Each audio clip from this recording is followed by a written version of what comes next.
sometimes we overlook it because a lot of times we look for love in the wrong places. Most definitely. And sometimes when we look for love, instead of being love is unconditional. People don't understand that. Love don't cause pain. Love don't cause hurt. Love don't cause misery. So unconditional is what it is. It's unconditional. It means everything that goes with the word love means goodness. Should be. It should be. So a lot of times we mistake love for strong feelings. Yes. So if we can get to understand or get people to understand, love is what it is. Love is what Jesus had for us. That's love. So with that being said, if we can give that something to somebody that don't know how to get out of the situation or don't know which way to turn, I have some numbers for people to call. If you need to get out of a domestic violence situation before it gets worse, if you need to talk to somebody, there's somebody there for you to talk to. And maybe you can turn your life around and be that person and have happiness in your life once and for all. And see, that's the thing, Ricky. A lot of people, as you said, are looking for love in all the wrong places, and they really don't know what true love is. That's why they allow that emotional love, you know what I'm saying, to take hold of them. And I call it emotional bondage. You know what I'm saying? You know this person is wrong for you. You know it's not working out, but some kind of way you just cannot break loose. And I call that emotional bondage. And it's like a drug. That thing, emotional bondage, is like a drug. And some people, they just want to be, you know, be in a relationship. So whether they're being treated right or not, the fact that they got somebody is enough for them. But that's not love. So they need to start loving themselves to the point that they don't allow others who are not displaying what, you know, like you said, that happy true love, you know, ruin their lives. And it's just, you know, sometimes once you get caught up in that thing, it's just hard to get out. But I tell people on my show, if you weren't born with that issue, don't continue to die from it. Emotional, spiritual, or mental death, which sometimes leads to physical death. So if that relationship that you are in is killing you, kill that relationship. Yes, before it gets to that step. Now I want to share something with the audience that only a few people in my family know. My sister that was closer to me, a few years older than I am, and I just turned 50, she was killed from domestic violence back in 78. And the hard part about it for me was that me and my sister was real close. And come to find out, the guy that she was dating was a very jealous person. And my sister was very nice looking. And she was a people person. She was a very outgoing, outstanding person. And when she comes into a room, you know, you can't help but notice her. When I found out that the situation took place where she was murdered, and it was on the news, and it was very, very, very badly. My sister, she was a type of female. She didn't bother nobody, but she will fight if she was provoked. And me coming up with a conclusion, and I was young at the time, I probably was maybe 13 maybe when this happened. My feeling is that he confronted her. They got into an altercation. Him being a man, instead of dealing with whatever, he went to go get a gun. And the way he did it, it was one of those heinous crimes, because she was shot in the face with a double-barrel sawed-off shotgun. What kind of man does that type of stuff? Only man that comes to mind is a punk. So I'm getting emotional, but it's really sad, even for a woman or a man to go to that extreme. If you are a jealous type individual and you know you can't deal with a relationship, go find your prostitute or something and deal with it that way. You don't have to take a person's life because you're jealous of that individual. That doesn't make any sense. But to take a long story short, I wound up getting into law enforcement because of that reason. Because of, the heinous crime that happened to my sister, I wound up getting into law enforcement. But I'm not in law enforcement anymore because things was not right so far as that agency that I was with. But the thing about it, domestic violence don't have to take place. Ladies, if you're in a relationship and you know it's not right for you, get out. It's easier said than done, but you can do it. Especially if you have kids involved in that relationship, do it for your kids. Don't put your kids and let them see this violence go around them, because that will form how they become later at life. So, ladies, I'm begging you, if you have an issue, it might be something small. Maybe he gets mad if you cook dinner wrong.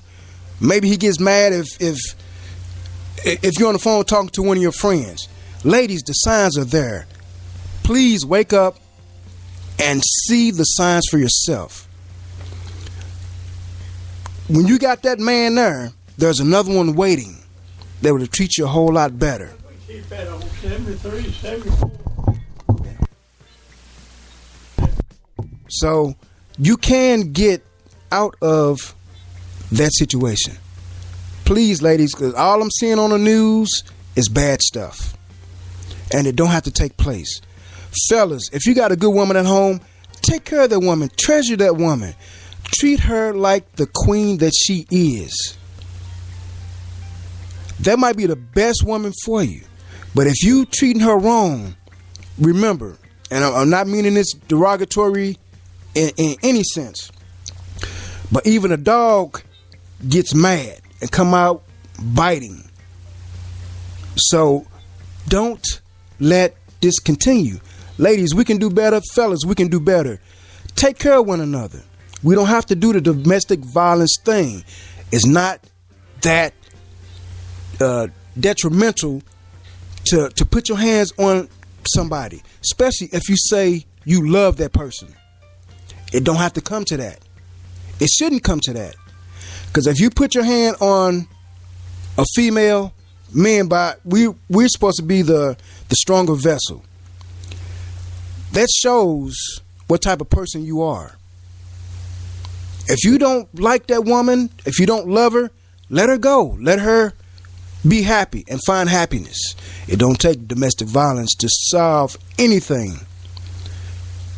Only thing gonna come out of it is nothing. That's the only thing that's gonna come out of it. So please, people, let's this domestic violence stuff has got to end. It's got to end somewhere, and we can do it. If you need some help with domestic violence, first of all, true enough, dial 911 if you can. But there's a national domestic violence hotline. Here's the number, 1-800-799-SAFE. If you are a victim of domestic violence, there's a national domestic violence hotline. 1-800-799-SAFE, or that's 1-800-799-7233. Contact somebody. Ask somebody for help. Ask a friend, family. If it come down to it, ask a stranger for help. Ms. Martin, you have anything else to add? I sure do. As I was listening to you, you were speaking firsthand to the females, but I just want to add that recently, I'll say this recently, one of my sons was involved in a teen domestic violence altercation, and I brought my boys up to not hit girls. You know, first of all, they strong-handed. I mean, they could hurt a girl easy. But in this particular situation, the female just kept on hitting him, walking away. She just kept on hitting him. Finally, you know, look, boom, maybe you won't put your hands on me again, you know. And he told me, he's like, you know, Mama, I didn't want to do it, but she just kept hitting me. So my thing is, for these young folks, because, you know, they out of control more so than we ever are going to be. And, you know, it's like, just him coming to me, I mean, he was hurt to the point that he didn't want to put his hands on her, but it's like, Mama, I kept telling her to stop and she wouldn't, so what else was I supposed to do? I kept walking away and she just kept coming at me. So he tapped her, you know, and then she's walking around like, you know, like he did the ultimate, but, you know, you females got to learn to keep your hands to yourself. And like I said, I was the aggressor as far as my domestic violence stuff was concerned, but I fully knew that if I put my hands on a man, then we was going to be fighting if it came to that, because I'm a fighter. So I knew if I put my hands on him, there was a, you know, chance he would put his hands back on me, and then boom, I mean, we'd be at it. But it's just time out for that. And like I said, with all this frustration and the stress going on in society, we really just need to get to a point where we are trying to bond. I'm talking about young, old, black, white, green, purple, whatever. We just need to bring love, peace, happiness back to this environment, because, you know, hurting each other, killing each other, that is not the way. It's not solving anything. Just, you know, diminishing the numbers. You just took something at 8 o'clock. Huh? You just took something. I just took it. Yeah. Yep, you're right.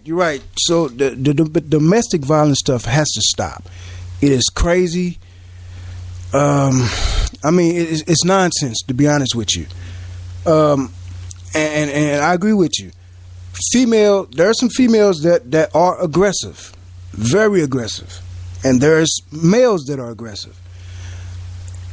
I look at it like this. Me personally, if you got to put your hands on somebody, you don't need to be with them.